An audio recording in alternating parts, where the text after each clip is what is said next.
रहते थे, दोनों अपना बसेरा करते थे। वहीं पे नीचे एक नदी थी, ठीक है, उस नदी के साइड में पेड़ था, वहाँ पे दोनों रहते थे, ठीक है। काफ़ी अच्छे दोस्त भी थे, और साथ में दोनों के भी दोस्त, वो कहते हैं ना, अभी हम जैसे इंसान लोगों के पास क्या होता है, हम धीरे धीरे रिलेशन बनाते हैं, किसी से दोस्ती करते हैं, फिर बाद में वही दोस्ती कहीं ना कहीं रिलेशनशिप में कन्वर्ट हो जाती है। तो उसी तरह बंदर लोग भी क्या है, दोस्त बन गए। तो बंदरिया के साथ दोनों की दोस्ती हुई, दोनों एक साथ खेल कूद के आपस में रहने लगे। फिर क्या हुआ, दोनों के बीच कभी कभी झगड़ा भी हो जाता है बंदर और बंदरिया के बीच। बाद में झगड़े के बाद कहीं ना कहीं रिलेशनशिप भी बनने लगी। तो फिर दोनों एक दूसरे को चाहने लगे कहीं ना कहीं, ठीक है। फिर दोनों के बीच प्यार मोहब्बत होने लगी। और फिर उसके बाद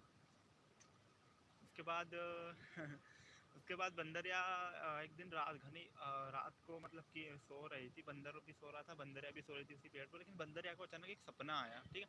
बंदरिया को क्या सपना आया, बंदरिया को सपना आया कि मैं और बंदर, हम दोनों अगर सूरज कल सुबह 6 बजे सूरज की पहली किरण के साथ अगर इस नदी में कूद जाएंगे तो मैं रानी बन जाऊंगी, और ये बंदर जो है ये राजा बन जाएगा।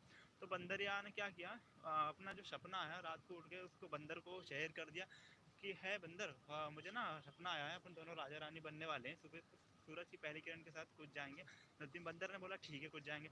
तो बंदर दोनों फिर सो गए। जैसे ही सुबह हुई, बंदरिया उठ गई, बंदर भी उड़ गया, ठीक है। बंदरिया ने छलांग लगा दी, क्योंकि उसको सपना आया था। बंदरिया को नहीं पता था कि सपना सच भी होता है नहीं। बंदरिया कूद गई बिना कुछ जाने समझे, और बंदरिया रानी बन के निकल गई, और बंदर वहीं पे बैठा रह गया, नहीं कूदा। क्योंकि फिर बंदरिया बाहर निकली, फिर बंदरिया ने बोला कि है तू क्यों नहीं कूदा बे, मैं तो कूद गई, मैं देख रानी बन गई, तू नहीं कूदा, तू भी कूद जाता, तू भी राजा बन जाता। तो बंदर ने क्या बोला पता है चूतिया बंदर ने बोला कि नहीं, मेरे को ना डाउट आ गया, अगर मैं कूद भी गया नहीं बना तो अब क्या बोलो। क्या जवाब दिया पता है आपको, बंदरिया ने उसको जवाब दिया कि साले मूर्ख बंदर, बुद्धू कहीं के, तू पहले से भी तो बंदर ही है, कूदने में क्या हो जाता, कूद भी जाता तो कहीं मर थोड़ी ना जाता। अभी भी वही है, कहीं ना कुछ तो कुछ नहीं होता तो भी चलता, लेकिन देख मैं रानी बन गई तो राजा बन जाता। तो उसी तरह उस बंदर को बहुत पछतावा हुआ, और कहीं ना कहीं जो बंदरिया थी वो तो रानी बन गई, और जो बंदर है वो फिर सदमे में रह गया, और फिर वही उसको पूरी ज़िंदगी गुजारनी पड़ी बंदर के रूप में, और बंदरिया रानी बन के राज करने लगी। तो वही बात है, लोग ना क्या करते हैं, अपॉर्चुनिटी को ग्रैब नहीं कर पाते। बहुत सारे लोगों के मन में भी डाउट आ जाते हैं कहीं ना कहीं कुछ भी करने से पहले, कि भाई ये मुझसे होगा या नहीं होगा, या फिर अगर ये हो गया तो, मतलब कि नेगेटिव चीज़ों के पीछे लोग पहले भागते हैं। देखो लोगों की यही प्रॉब्लम होती है, लोग ना नेगेटिव चीज़ों के पीछे पहले भागते हैं, पॉजिटिविटी की ओर कम, ठीक है। तो इसी वजह से लोग आजकल लाइफ में फेलियर्स है। वो सभी लोग आपको फेलियर्स मिलेंगे जो, क्यों फेलियर्स है उसका रीज़न यही है कि लोग नेगेटिव तरीके से लेते हैं किसी भी चीज़ को। पॉजिटिविटी लोगों के अंदर, और ये रियल फैक्ट है,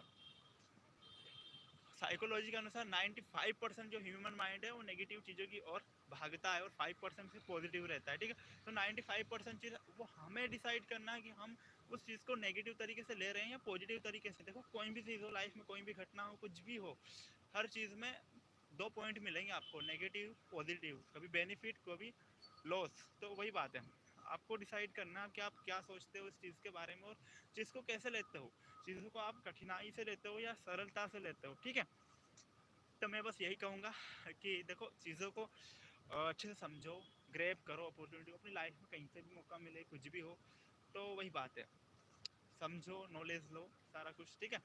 एंड डरो मत। देखो रिस्क लेने से कभी मत डरना, जो इंसान रिस्क लेने से डरता है ना वो ज़िंदगी में कभी सफल नहीं होता, ठीक है।